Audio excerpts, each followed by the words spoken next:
Hi అండి, అందరికీ welcome to my channel. ఈరోజు బోటీ కర్రీ చేస్తున్నాను. ఫస్ట్ 2 గంటల ఆయిల్ కడాయిలో పోసుకొని వేడెక్కాక బోటీ అందులో వేసుకోవాలండి. సిమ్లో పెట్టుకొని వేయించుకోవాలండి. బోటీని హైలో పెడితే మాడిపోతుంది.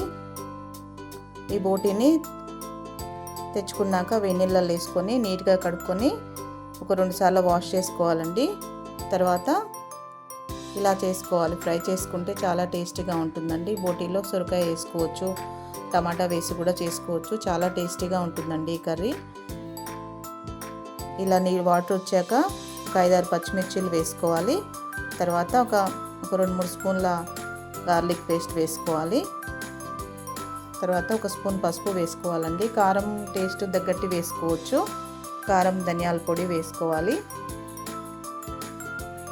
ఇవన్నీ వేసుకొని కలుపుకొని వాటర్ ఎగ్గే వరకు సిమ్లోనే మాత్రం పెట్టుకోవాలండి, లేదంటే అంటిపోతుంది. ఫ్రై కదా, ఇది కర్రీ కాదు కాబట్టి.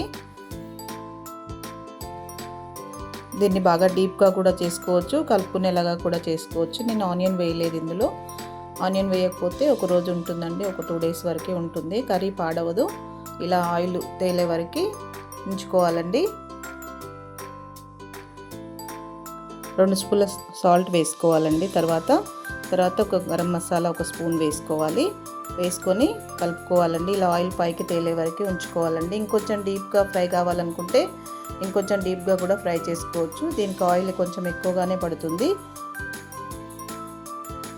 ఆల్రెడీ సొరకాయ బోటీ చేశానండి, ఛానల్లో అప్లోడ్ చేసింది, అది కూడా చెక్ చేసుకోండి. చాలా బాగుంటుంది ఆ కర్రీ కూడా.